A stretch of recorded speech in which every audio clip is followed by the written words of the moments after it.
One of my favorite Thanksgiving Bible stories is the one about Jacob wrestling. You may have heard it. It originally comes from the Hebrew Bible and the book of Genesis. Now, Jacob is an early pivotal figure in biblical history. He's the son of Isaac and the grandson of Abraham.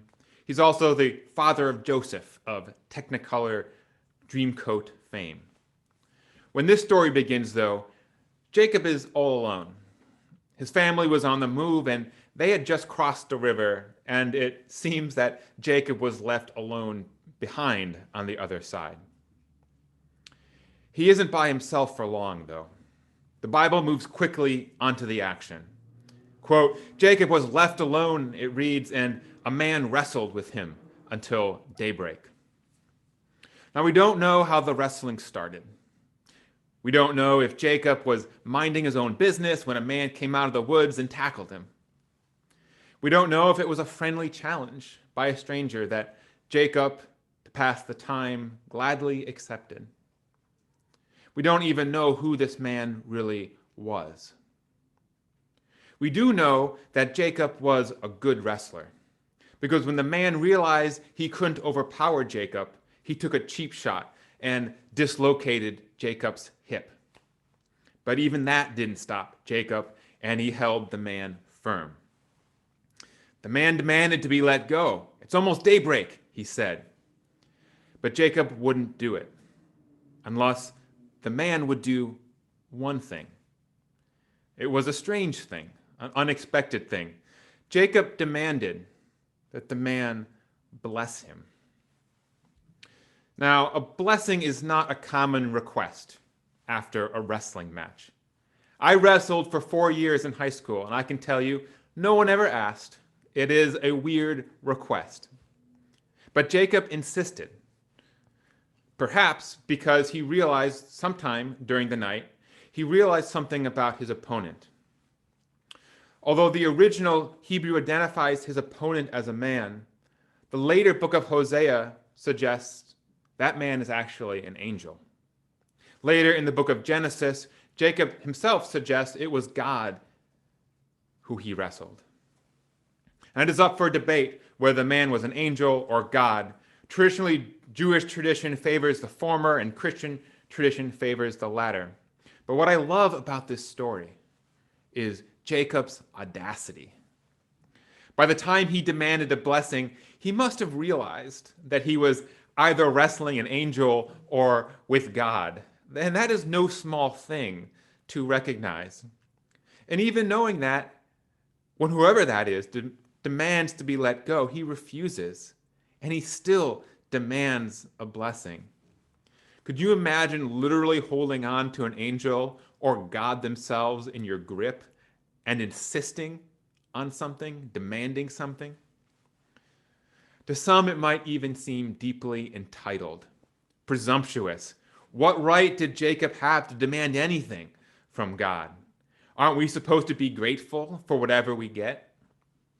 Certainly the writer of our reading, Robert Walsh, would have thought so. For him, life is a gift we have not earned and cannot pay. It is, to quote the title, more than we deserve. It's a very different attitude than manhandling God or their angel until they give us what we want. But there is wisdom in Jacob's demand. I've been thinking a lot about it this year, a year when it seems we are a little bit light on blessings. So many of us have lost people and are grieving, and so many of us are afraid of losing more. We have been sick ourselves, or we're sick right now, or we know people who are, or we're isolated and lonely. And the holidays just make it feel all the worse because we feel pressure that we shouldn't be. If there was ever a time to demand blessings from God, or just from the universe, this might be it. I know, of course, that words like blessings aren't used by all Unitarian Universalists. For some, it's too spiritual sounding.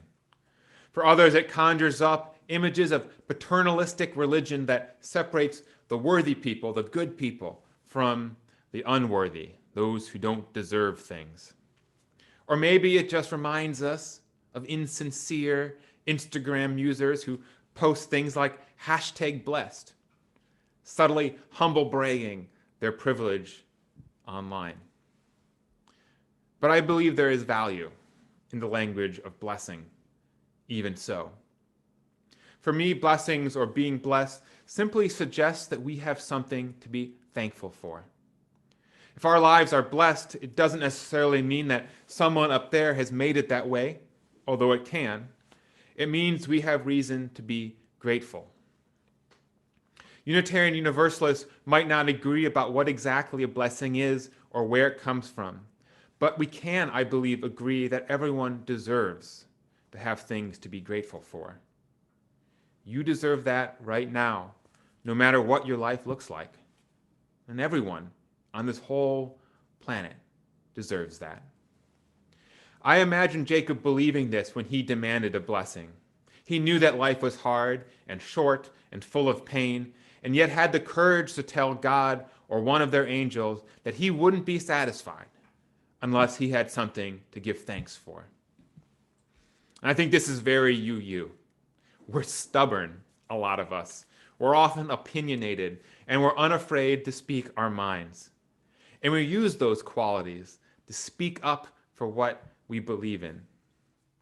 Beliefs like every person matters, and that all people have goodness within them, and that no one anywhere deserves to suffer.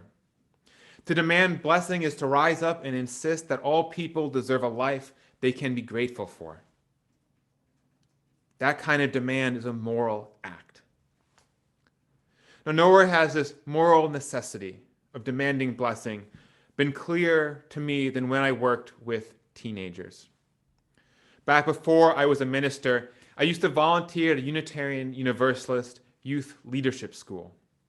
It was a week intensive, and it was intense, where young UUs gathered from all over the Midwest to learn about themselves and their faith. They were teens selected for their promise, for their good hearts, for being leaders. They were, each and every year, a great group. They bonded quickly, and I would learn later that they would keep in touch for years afterwards. And one of these activities we did one year was something that was called a privilege walk. Now, some of you may have done them. The teens they lined up in a big row, all together. We were on a college campus, and so we were in the main quad, and they had lots of room to move around. Then in that line, an adult staff would call out questions. Questions like, do your parents have college degrees? Or do you attend a private school? Or does someone in your family struggle with addiction? Depending on how you answered these questions, whether you answered them yes or no, you move. If your answer indicates privileged, you would move forward. If not, you would move back. We as adults, I don't think, expected the reaction we got. The exercise was designed to bring awareness about how privilege works, how blessed some of us were. But we didn't anticipate how many of these teens would feel. Now, most of those teens being UUs and coming from privilege, they did a lot of stepping forward. Some walked forward with every single question. They got so far from the starting line you could barely tell who they were. But not everyone, of course. Some walked backwards. A lot. With each step, they fell further and further away from the majority of their peers. I remember seeing them looking around all the way back from that starting line and seeing them see how few of them there were back there. Taking stock of who was there and who wasn't, noticing that most of the kids who were stepped back were teens of color. More questions deepened the divide. Do you get new gifts on Christmas? Or just hand-me-downs or things from Goodwill? Do your parents work at night or work 2 jobs? Have your guidance counselors recommended college for you or not? I don't think I would lead such an activity again. Because afterwards, those who'd been pushed back and back shared how it made them feel, how exposed they felt, how lonely it felt. One teen spoke of how in shock she was. She hadn't realized how different she was from her friends, how much harder she's had it. Another fought back tears at feeling embarrassed and ashamed to have to show the world what they knew already, that they were poor, their parents were struggling compared to all their friends, and now everyone knew. Another teen wondered if she belonged there at that school or in her UU congregation anymore. Were these really her people? Did people, her friends, her minister, really understand her if she didn't have the privilege that so many other people did? The walk did help people with privilege understand their advantages. Many of them were appalled and ashamed by how many times they had walked forward. But it also singled out those who did not. It made clear the relationship between feeling blessed and feeling shame, between privilege and injustice, between young people who deserved the world and yet got very little. It exposed the gross and arbitrary unfairness that some of these teens have a lot more to be grateful for than others. When Jacob demanded the blessing, I envision him also watching that privilege walk and feeling angry and protective. I imagine him wrestling with God and having outrage fuel him and demanding that God do something about it. Demanding that that is unfair, that all those kids deserve blessing, Jacob would say. And God, you aren't going anywhere until you make it so. In Jacob's story, we see courage, not entitlement. We see a refusal to accept the unfair world as it is. In Jacob's action, we hear an echo of Frederick Douglass when he wrote, "If there is no struggle, there is no progress, and power concedes nothing without a demand. It never did, and it never will." We can and should be like Jacob this Thanksgiving season.